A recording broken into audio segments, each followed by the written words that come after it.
Fala, meus potiguares, tudo bem com vocês? Estamos aqui mais um dia para falar mais um pouco dessa magnífica história do nosso Rio Grande do Norte, certo? No vídeo passado, fazendo uma breve recapitulação aqui, nós falamos ali dos primeiros anos da capitania do Rio Grande, né? Tratamos sobre alguns assuntos relacionados a esse tema, né? Entre eles, nós vimos a importância de Natal, né? Que a gente viu que era uma importância mais geográfica, militar, do que econômica propriamente dita. Nós vimos também que o início da colonização aqui no Rio Grande do Norte, em Natal especificamente, foi lenta e difícil. A população que habitava aqui, ela vivia basicamente de subsistência, né? De pesca, eles plantavam ali para se alimentar. Nós vimos também a questão do forte, né? Que teve uma grande importância militar, principalmente na expansão da colonização portuguesa para o norte. Vimos ali brevemente as expedições que saíram daqui e conquistaram o Ceará, o Maranhão e Belém. A gente viu tudo isso aí na aula passada. Passamos ali, demos uma breve pincelada ali sobre o Rio do Baldo. Nós vimos que era aonde os portugueses, os colonos aqui de Natal, eles tiravam a sua água potável para beber. Então, passando aqui brevemente, só recapitulando o assunto da aula passada, certo? Hoje nós vamos entrar num tema bem interessante, que é a conquista holandesa no Brasil e especificamente no Rio Grande do Norte. Nós vamos fazer a primeira parte desse assunto neste vídeo. Por ser um assunto que demanda um estudo maior, então vou dividir em partes, tá? Essa vai ser a primeira parte, nós vamos ver ali a conquista holandesa aqui no Brasil e no Rio Grande do Norte, certo? Então vamos lá viajar nessa história magnífica, certo? Então vamos lá. Contexto da colonização portuguesa no Brasil. Nós vimos que o insucesso do sistema de capitanias hereditárias levou à centralização administrativa com os governos gerais. Lembram disso aí nas aulas passadas? Nós vimos também que a empresa açucareira foi crucial para a posse do Brasil, mas as ameaças externas persistiam. Nós vimos aí principalmente a ameaça dos franceses, né, que exerciam aí o contrabando do pau-brasil, certo?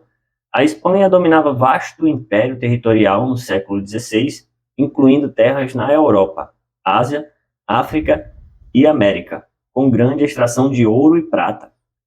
Ameaças estrangeiras. Invasões de franceses e holandeses em territórios coloniais portugueses e espanhóis. Franceses contrabandeavam para o Brasil e usavam o Rio Grande como base para ataques. Nós vimos também aí o ataque francês que aconteceu lá em Filipéia, que saiu daqui de Natal, né, mais especificamente falando do Rio Potengi, que foi o principal motivo que fez Portugal decidir de vez. Na verdade, eu falo Portugal, mas você sabe que a gente estava no período de União Ibérica, então, na verdade, foi o rei da Espanha, né, Filipe II. Mas foi o fator decisivo que determinou a conquista do nosso Rio Grande do Norte, né? Foi esse ataque francês lá em Filipéia. Holandeses dominaram o Nordeste açucareiro por 2 décadas. E, finalmente, o tema do nosso vídeo, né? Que é essa conquista holandesa. Situação econômica de Portugal. No final do século XVI, Portugal dependia economicamente de suas colônias. Ou seja, a situação econômica de Portugal não era das melhores. Ela dependia muito do que era gerado pelas suas colônias, certo? O Brasil tornou-se núcleo colonial importante devido à produção de açúcar, comercializado na Europa por holandeses. A gente vai ver o porquê desse açúcar era comercializado pelos holandeses e não pelos portugueses, né? Porque, afinal de contas, eram os portugueses que produziam, certo? Mas você vai entender daqui a pouco. Relações entre Portugal e Holanda. Vamos lá, holandeses financiaram a instalação de engenhos de açúcar no Brasil. Um acordo, né, garantia à Holanda o refino e comercialização do açúcar brasileiro na Europa. Então, as relações comerciais eram cordiais entre portugueses e holandeses, com trocas de produtos europeus e coloniais. Então, o que foi que aconteceu, né? Existia um acordo. A Holanda, ela estava muito bem financeiramente e ela financiava a indústria açucareira aqui do Brasil, certo? Desde o início da colonização. Em contrapartida, existia ali o acordo em que a Holanda ficava encarregada de refinar esse açúcar do refino e da comercialização na Europa, certo? Então, por isso que os holandeses eram quem comercializavam o açúcar que era produzido aqui no Brasil. E como nós acabamos de ver, essa relação entre os holandeses, entre a Holanda e Portugal, era uma relação muito boa, certo? A gente vai ver agora em seguida o porquê que essa relação entre portugueses e holandeses ficou ruim. Nós vamos ver daqui a pouquinho. Então, nós vamos ver que a independência da Holanda foi um dos motivos que ocasionou esse início de intriga entre holandeses e portugueses, mas não isoladamente. Esse fator não está isolado. Nós vamos ver que tem relação com a União Ibérica. Vamos ver agora. Então, houve uma guerra de independência da Holanda contra a Espanha, que durou ali dos anos 1568 a 1579, que resultou na República das Províncias Unidas dos Países Baixos. Então, a Holanda, ela era uma colônia do Império Espanhol, certo? E durante esses anos aí, houve uma guerra que resultou na independência da Holanda, certo? Então, vai anotando aí. A Holanda adotou o protestantismo, tornando-se inimiga da católica Espanha. Imigração de judeus, cristãos novos e protestantes para os Países Baixos, fugindo de perseguições religiosas. E, finalmente, com a União Ibérica, que iniciou em 1580. Então, veja, a independência da Holanda aconteceu em 1579. Um ano depois, aconteceu a União Ibérica. E nós vimos aí nas aulas passadas, né, o que foi essa União Ibérica, mas vamos passar aqui rapidamente, só para relembrar. Aconteceu a morte de Dom Sebastião, em 1578, e quem o sucedeu foi o cardeal Dom Henrique, que morreu 2 anos depois, em 1580, o que levou Filipe II da Espanha a assumir o trono português, unificando, né, a Península Ibérica sob o domínio espanhol. Então houve uma resistência popular em Portugal, mas a elite mesmo, né, aderiu por interesses comerciais e políticos à, digamos assim, candidatura, vamos falar assim, do Filipe II da Espanha, né? Intensificação da colonização no Brasil durante a União Ibérica, com a expansão da empresa açucareira e a exploração do interior e fundação de novas cidades. Isso aí foi uma consequência dessa União Ibérica, né? Inclusive, a conquista, digamos assim, né, do Rio Grande aconteceu por consequência também da União Ibérica. Então, não sei se você já entendeu aí o porquê, né? Mas está bem claro. Como a Espanha era inimiga da Holanda, né, que era a sua ex-colônia, que conseguiu a sua independência, né? Então, quando aconteceu a União Ibérica, Portugal passou a ser da Holanda, da Espanha, né? Digamos assim. Então, já deu para perceber que houve uma intriga entre os holandeses e portugueses, que agora eram da Espanha. Então, o que aconteceu? Quais foram os impactos dessa União Ibérica? Houve um desenvolvimento acelerado da colonização portuguesa no Brasil, um aumento do comércio entre Brasil e Índias espanholas, a conquista e fundação de cidades do litoral norte do Brasil, como João Pessoa, né, que na época era Filipéia, Natal, Fortaleza e Belém. Filipe II da Espanha proibiu o comércio entre colônias ibéricas e Holanda, prejudicando os holandeses. Então, veja, a situação começou a ficar tensa, porque os holandeses financiaram a indústria açucareira aqui do Brasil. E agora, do nada, o rei Filipe II proibiu o comércio entre a Holanda e as colônias da Espanha, entre elas Portugal e o Brasil, certo? Então, já viu que vai complicar a coisa, né? Então, como o comércio com os holandeses era essencial para a economia portuguesa, a coroa espanhola cedeu aos protestos dos mercadores e à ameaça de fome que se esboçava no país, com um suprimento insuficiente de cereais, o que levou à assinatura da Trégua dos 12 Anos, que durou de 1609 a 1621, entre a Espanha e os Países Baixos, e permitiu que o comércio luso-holandês fosse reiniciado sem obstáculos. Sendo nesse período que se intensificou o interesse da Holanda pelos gêneros levados do Brasil, né? Então, veja, o rei Filipe II chegou, proibiu o comércio, só que com o passar dos anos, a situação ali em Portugal foi ficando difícil, já teve até inclusive ameaça de fome, então que se resolveu? Vamos fazer uma paz aí de 12 anos com os holandeses para retomar esse comércio, e essa paz realmente aconteceu, certo? E durou até 1621. Só que quando essa paz acabou, já não era mais Filipe II da Espanha, era Filipe III, certo? Então, o comércio foi bloqueado novamente. Só que aí o que a Holanda fez? Nós vamos ver daqui a pouquinho. Vamos lá. Contexto da invasão holandesa no Brasil. Os holandeses dominavam mais de 50% do transporte de cargas entre Brasil e a Europa no século XVI. Financiavam e refinavam o açúcar brasileiro, mas a União Ibérica, em 1580, e a independência da Holanda mudaram as relações comerciais. Para compensar o prejuízo, os holandeses decidiram invadir todos os domínios espanhóis, inclusive o Brasil. Motivações para a invasão. Holandeses dependiam do açúcar brasileiro e não podiam mais acessar os portos portugueses devido ao embargo espanhol. Houve a fundação da Companhia das Índias Ocidentais em 1621, certo? Para controlar o comércio e invadir os domínios ibéricos. Então nós vamos ver que essa Companhia das Índias Ocidentais é reconhecida como a primeira sociedade de economia mista criada no mundo. Na verdade, era uma organização que não era apenas comercial, mas também militar, como nós acabamos de ver, que um dos seus objetivos era invadir e dominar o Brasil, né, os domínios ibéricos, com foco no curso e no enfraquecimento do Império Ibérico, certo? Agora vamos ver as primeiras tentativas de invasão.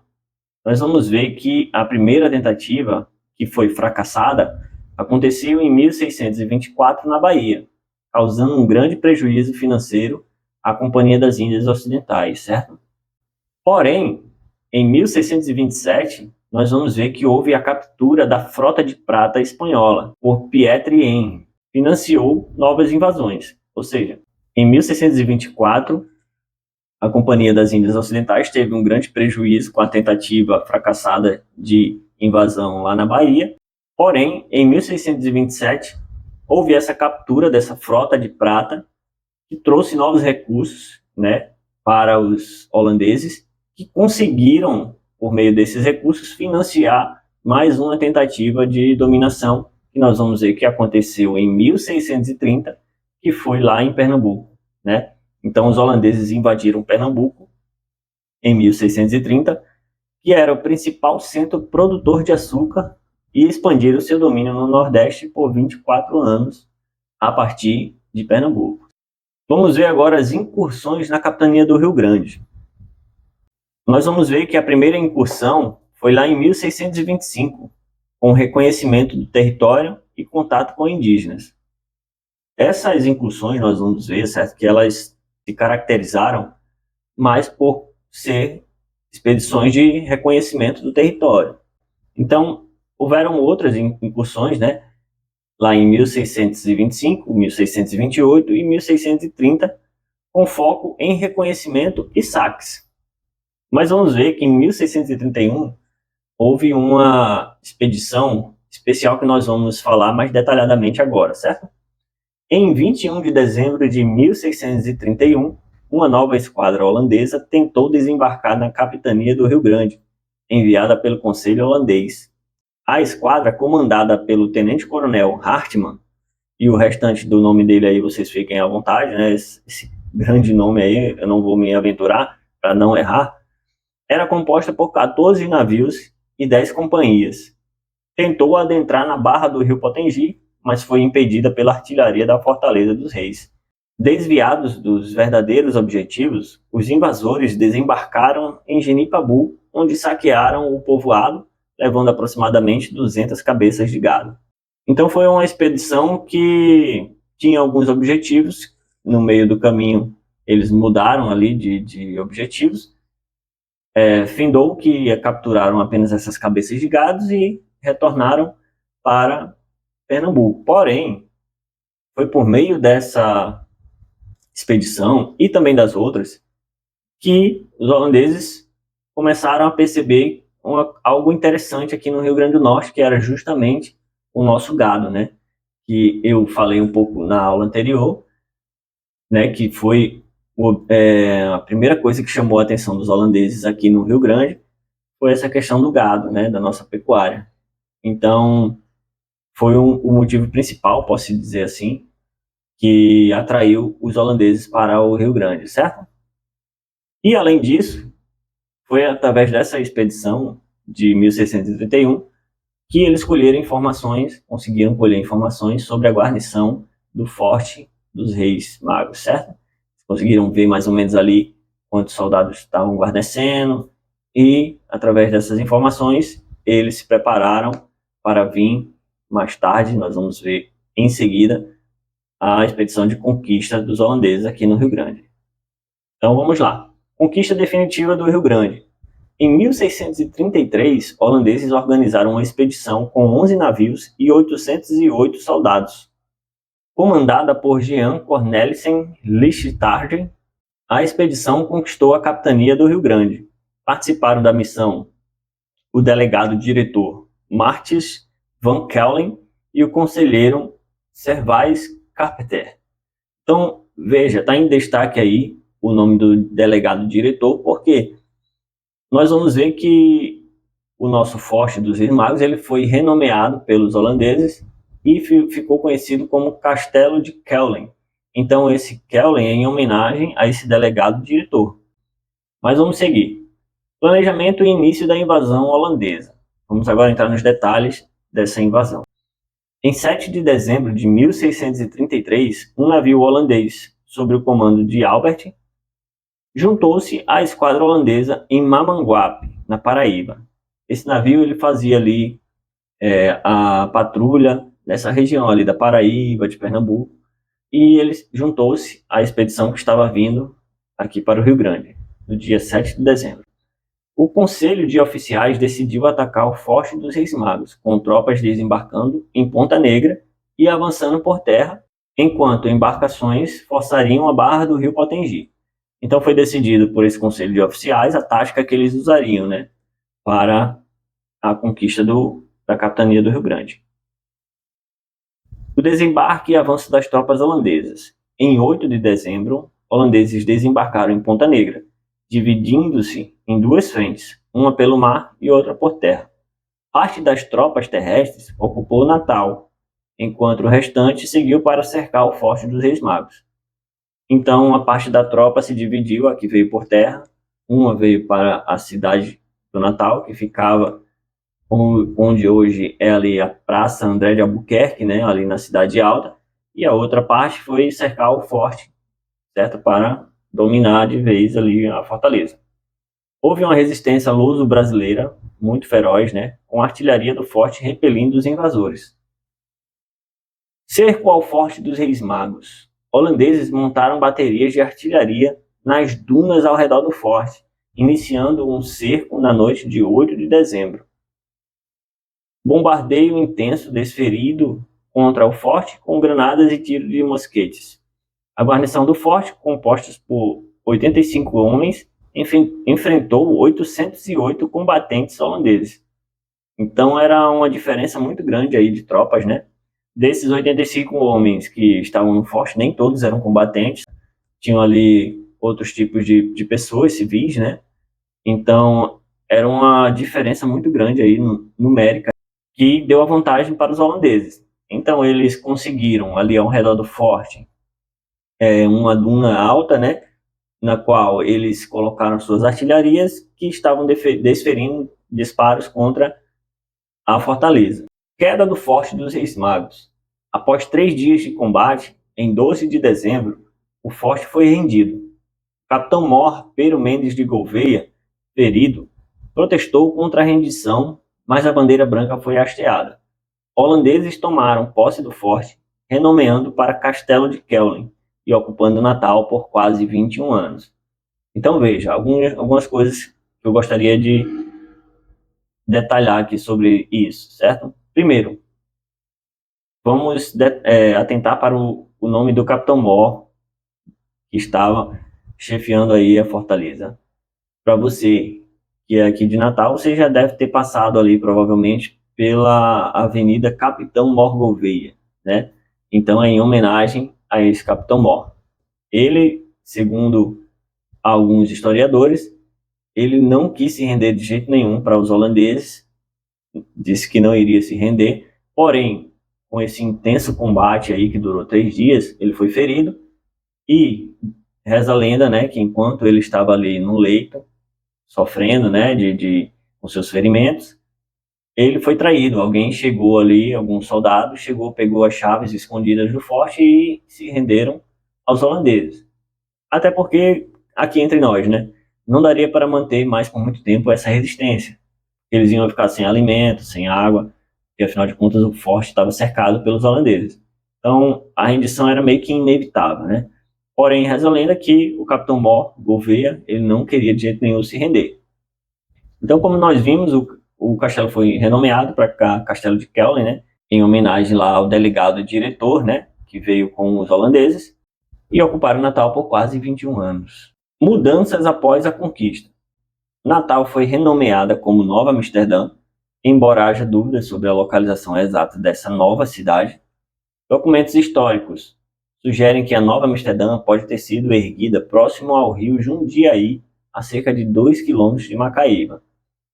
Então, alguns historiadores defendem a tese de que a Nova Amsterdã, que os holandeses fundaram, não era Natal, onde é Natal hoje, né? Na verdade, era uma cidade que ficava lá em Jundiaí, onde hoje está localizado o Colégio Agrícola de Jundiaí, né? Então, naquela região ali é que foi fundada essa Nova Amsterdã pelos holandeses, segundo alguns historiadores. Fatores que facilitaram a conquista holandesa. A geografia local, com dunas altas, permitiu que os holandeses montassem baterias de artilharia eficazes. Suspeitas de traição por parte de alguns combatentes portugueses, embora historiadores como Van Hagen neguem essa versão. A expansão do domínio holandês. Após a conquista do Forte dos Reis Magos e de Natal, os holandeses buscaram expandir seu controle sobre a capitania, que estava em estado de abandono. Relatórios históricos indicam que a antiga Natal estava arruinada e os holandeses planejavam construir uma nova cidade. Resistência luso-brasileira aos domínios holandeses. Holandeses enfrentaram forte resistência dos lusos brasileiros, mesmo ocupando áreas importantes de produção e escoamento de açúcar. Muitos engenhos, plantações e escravos permaneceram sob controle de grupos resistentes, dificultando a consolidação do domínio holandês. Impactos da guerra no sistema produtivo. Conflito entre lusos brasileiros e holandeses desestruturaram a produção de açúcar, causando aumento nos preços do produto. Então, nos primeiros anos ali da conquista holandesa, houve uma resistência muito forte, né, dos lusos brasileiros e dos portugueses que habitavam aqui. Porém, nós vamos ver que essa situação mudou com a vinda de Maurício de Nassau para o Brasil. Expansão holandesa no Rio Grande do Norte. Os holandeses organizaram expedições para garantir suprimentos e consolidar o controle territorial. Em 13 de dezembro, uma expedição a Genipabu trouxe 35 reses para abastecer as tropas de Natal. 35 reses são 35 cabeças de gado. Então foram lá em Genipabu novamente. Eles já tinham essa informação, lembra lá da expedição de 1631? Então foram lá, pegaram essas cabeças de gado para alimentar as tropas ali, naquele primeiro momento. E em 14 de dezembro, outra expedição atacou o engenho de Ferreiro Torto, resultando na morte de Francisco Coelho, sua família e moradores. Essa expedição aí de 14 de dezembro é tida como o primeiro massacre dos holandeses que os holandeses fizeram aqui no território potiguar. Nós vamos ver que houve 3 principais massacres que os holandeses fizeram aqui. Esse foi o primeiro, o do engenho de Ferreiro Torto, que hoje é o município ali de Macaíba. Esse engenho de Ferreiro Torto fica localizado em Macaíba. Os outros 2 nós vamos ver em mais detalhes na próxima aula. Mas só mencionando aqui rapidamente, foi o de Cunhaú, do engenho de Cunhaú, e o engenho de Uruaçu. Conquista de Cunhaú. Em 1634, holandeses atacaram o engenho de Cunhaú, ainda não é o massacre que eu me referi aqui, certo? Onde havia um pequeno forte, que eles chamavam de fortim, né? A resistência foi mínima e muitos moradores fugiram para as áreas controladas pelos indígenas janduís, aliados dos holandeses. Economia do Rio Grande do Norte. o açúcar não era a principal riqueza. A criação de gado bovino, a produção de farinha, de mandioca e a pesca eram os principais atrativos econômicos. Foram o que atraíram os holandeses aqui no Rio Grande do Norte, né? A região serviu como base militar e de abastecimento para as tropas holandesas. Domínio holandês e resistência à luso-brasileira. Após a conquista de Natal e dos engenhos de Cunhaú e Ferreiro Torto, holandeses impuseram seu domínio sobre a capitania. A resistência liderada por Matias de Albuquerque, no Arraial do Bom Jesus, dificultou a estabilidade holandesa até 1637. Por quê? Foi exatamente em 1637 que Maurício de Nassau chegou ao Brasil, né? Então a resistência foi desbaratada, consolidando o domínio holandês no Nordeste. O governo de Maurício de Nassau. Nassau consolidou o domínio holandês no Brasil, com conquistas em Alagoas, Ceará, Sergipe, Maranhão e fortalezas africanas. O controle do litoral africano foi essencial para garantir o fluxo de escravos para a economia açucareira. Impacto negativo no Rio Grande do Norte. A presença holandesa no Rio Grande do Norte foi marcada por violência, destruição e terror, deixando uma triste lembrança. Outra característica da presença holandesa aqui foi a rapinagem, né? Que era o assalto, né? Digamos assim, o furto, o roubo de fazendas, enfim. Então, eles praticavam essa rapinagem aqui, né? E os massacres, que eu já me referi aqui anteriormente, que nós vamos ver em mais detalhes futuramente. O grande historiador Tavares de Lira, ele diz, né, que o que restou da presença holandesa aqui no Rio Grande foi apenas uma triste lembrança, né? Ele se referindo a esses massacres que aconteceram aqui, né? Porque nós vamos ver que lá em Pernambuco houve algumas melhorias, né? Estruturais, digamos assim. O Maurício de Nassau, ele investiu lá em Pernambuco. Já aqui no Rio Grande do Norte, a situação foi bem diferente. Não houve praticamente investimento nenhum da Holanda, né? Apenas eles utilizavam o nosso Rio Grande como, né, fornecedor de comida, né, de proteína para os holandeses que habitavam Pernambuco, né? Que é onde estava a principal concentração de holandeses, era lá por causa da indústria açucareira. Alianças com indígenas. Nós vamos ver que os holandeses estabeleceram alianças com tribos indígenas, como os janduís, para facilitar a conquista e o domínio. Esses janduís, só fazendo aqui um parênteses, eles eram uma tribo que tinha uma característica de ser muito violenta mesmo. De forma que até os holandeses evitavam, apesar de serem aliados, mas os holandeses evitavam muito o contato assim, com esses janduís. Eles habitavam o Vale do Rio Açu, aqui no Rio Grande do Norte. Inclusive, hoje tem uma cidade aqui, um município chamado Janduís. Então, era uma característica, eles eram uma tribo que fazia parte da Confederação dos Cariris, né? Então, mas não foram somente os janduís que se aliaram aos holandeses. Nós vamos ver que algumas tribos potiguaras também se aproximaram dos flamengos, né? Por exemplo, Pedro Poti, que era potiguar e primo de Dom Antônio Felipe Camarão, aliou-se aos holandeses. Por que eu destaquei que ele era primo de Dom Antônio Felipe Camarão, né? O famoso Felipe Camarão. Porque o Felipe Camarão, ao contrário do Pedro Poti, o seu primo, né? Ele lutava ao lado dos portugueses.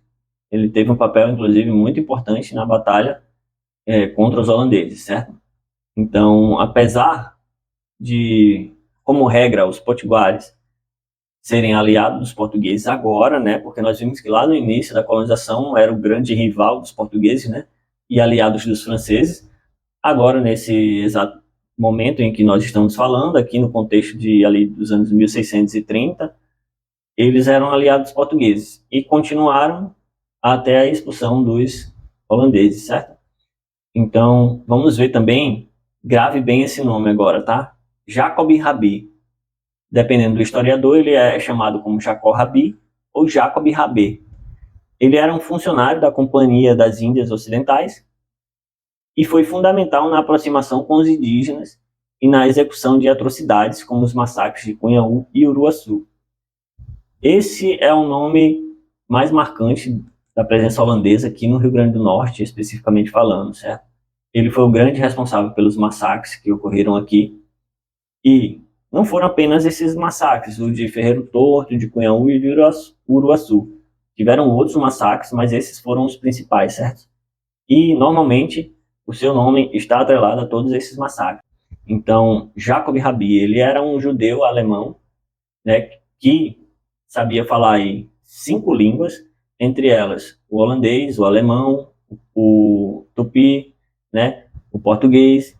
Então, ele tinha uma importância muito grande e ele é quem exercia essa articulação ali, principalmente com os indígenas e principalmente com os janduís, né? Era esse Jacob Rabi, tá bom? Então, grave bem esse nome aí. Alguns índios, como Antônio Paraupaba e Pedro Poti, estudaram na Holanda e colaboraram com os holandeses. Limitações da expansão holandesa. Os holandeses limitaram-se às áreas litorâneas e agrestes, sem incursões significativas no interior. Principais áreas controladas incluíam Natal, São Gonçalo do Amarante, Macaíba, Extremóis, São José de Mipibu, Nísia Floresta, Areis, Goianinha, Canguaretama, Vale do Rio Ceará-Mirim e áreas salineiras. Essas foram as principais áreas que a presença holandesa estava ali mais forte aqui no Rio Grande do Norte, certo? Com isso, nós terminamos aqui esse vídeo, tá? Vai ter a continuação dessa presença holandesa, nós vamos ver na próxima aula, e principalmente os massacres de Cunhaú e Uruaçu, né, que marcaram aqui a presença holandesa no Rio Grande, e vamos continuar com o assunto da conquista aqui do período holandês aqui no Rio Grande, tá bom? Então eu agradeço, espero que você tenha gostado desse conteúdo, desse vídeo. Se você gostou, não esquece de se inscrever aqui no canal, de deixar o seu like, comentário construtivo também ajuda bastante a nos motivar a trazer mais esse conteúdo, continuar fazendo trabalho de pesquisa, de estudo, para trazer mais sobre a história do Rio Grande para vocês, tá bom? Um grande abraço, até a próxima. Valeu!